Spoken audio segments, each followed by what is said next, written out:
ચોક્કસથી નિધિ વાત કરવામાં આવે તો ખાસ રાધનપુરના અને કોંગ્રેસના યુવા ધારાસભ્ય છે અલ્પેશ ઠાકોરે આજે કોંગ્રેસના તમામ પદ પરથી રાજીનામું આપ્યું છે, પરંતુ જે ખાસ જે લેટર છે એમાં એક ઉલ્લેખ નથી કરવામાં આવ્યો કે તે પોતે ધારાસભ્ય પદ નથી છોડ્યું, કોંગ્રેસના તમામ પદને તેમને ત્યાગ કર્યો છે તેવું સ્પષ્ટ લેટરમાં કહ્યું છે। આપણી સાથે ભારતીય જનતા પાર્ટી યુવા મોરચાના પ્રદેશ અધ્યક્ષ છે ડોક્ટર ઋત્વિકભાઈ પટેલ।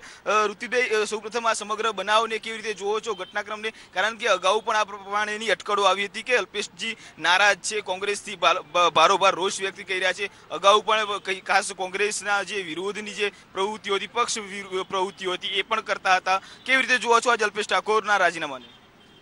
જો એમણે રાજીનામું આપ્યું છે એ પણ મને મીડિયાના માધ્યમથી જ જાણ થઈ છે, કેમ કે અત્યારે ચૂંટણીનો સમય છે તો અમે ફિલ્ડમાં કામ કરી રહ્યા છીએ, પરંતુ એમણે રાજીનામું આપ્યું છે એ વાત જ્યારે સામે સપાટી પર આવી છે ત્યારે એના કારણો વિશે અલ્પેશજી જ વધારે કહી શકશે। પરંતુ જે રીતે અલ્પેશભાઈ ઠાકોર સમાજના શિક્ષણના પ્રશ્નો હોય, સ્વાસ્થ્યના પ્રશ્નો હોય, બેરોજગારીના પ્રશ્નો હોય, એને લઈને ઠાકોર સેનાના માધ્યમથી લડત ચલાવતા હતા અને ત્યારબાદ એ કોંગ્રેસમાં ગયા હતા। હમણાં જ એક ડિબેટમાં પણ મેં એમને પૂછ્યું હતું કે શું જે આશય હતો કોંગ્રેસમાં જવાનો ઠાકોર સમાજના ઉત્થાનનો, શું એને ન્યાય મળ્યો છે? ત્યારે મને લાગ્યું કે એમનો જવાબ એ જ હતો કે ક્યાંક ને ક્યાંક કોંગ્રેસમાં એ શક્ય નથી, કોંગ્રેસમાં એ ન્યાય નથી મળી રહ્યો એવું મને લાગે છે। અને કદાચ એ કારણો રહ્યા હશે કે જેના લીધે અલ્પેશભાઈએ આવું પગલું લીધું હશે, પરંતુ સાચા કારણો અને સાચી શું સ્થિતિ છે આની પાછળ જવાબદાર પરિબળો છે તો અલ્પેશભાઈ જ સારી રીતે જવાબ આપી શકશે। ખાસ ઋત્વિકભાઈ, એવું આપ માનો છો કે અત્યાર સુધી ભારતીય જનતા પાર્ટીએ અલ્પેશ ઠાકોરને ત્યાં પ્રવેશ આપવા માટે મિટિંગો કરી હોય, 20થી પણ વધારે વખત અલ્પેશજી આપ મળ્યા? જો એ તો એક તો મારી ઉંમર પણ નથી ને મારી લાયકાત પણ નથી, અલ્પેશભાઈને ભાજપમાં જોડાવાનું હોય તો કોને મળે કોને નહીં તો પાર્ટી નક્કી કરે, પરંતુ એવી કોઈ વાત ક્યારેય પણ ધ્યાનમાં આવી નથી અને અત્યારે તો અલ્પેશભાઈએ કોંગ્રેસમાંથી રાજીનામું આપ્યું છે।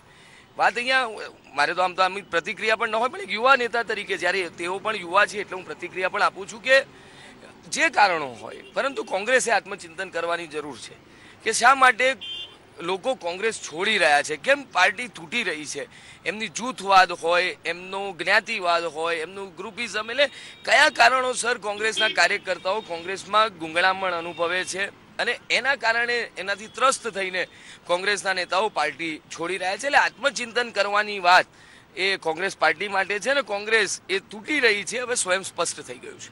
ખાસ અંતિમ પ્રશ્ન ઋત્વિકભાઈ એ પૂછવા માંગીશ કે જે પ્રમાણે હાલ યુવા નેતા હાર્દિક પટેલ પણ કોંગ્રેસમાં જોડાયા છે, અલ્પેશ ઠાકોર પણ કોંગ્રેસમાં છે અને ક્યાંક હાર્દિક પટેલથી અલ્પેશ ઠાકોરની લોકપ્રિયતા ઘટતી હોય અને આવા તમામ સંજોગો ક્યાંક ઊભા થતા હોય? નહીં, આ બાબતે હું કેવી રીતે કોઈ ટિપ્પણી કરી શકું? મેં કીધું એ પ્રમાણે કે કયા પરિબળો છે, કયા કારણો છે અલ્પેશભાઈના રાજીનામા આપવા પાછળ એ તો અલ્પેશભાઈ જ કહી શકે અને એમનો વ્યક્તિગત પ્રશ્ન પણ છે એટલે મારી એના પર ટિપ્પણી કરવી યોગ્ય નહીં ગણાય। ચોક્કસ આભાર ઋત્વિકભાઈ, વાતચીત કરવા બદલ। તો હતા ઋત્વિકભાઈ પટેલ, ભારતીય જનતા પાર્ટી યુવા મોરચાના પ્રદેશ અધ્યક્ષ છે અને સ્પષ્ટપણે માની જાય છે કે અલ્પેશ ઠાકોરનો વ્યક્તિગત પ્રશ્ન છે, આગામી દિવસોની અંદર અલ્પેશ ક્યાં જોડાશે તેના ઉપર પણ હાલ પોતે ટિપ્પણી કરવાનું ટાળ્યું છે।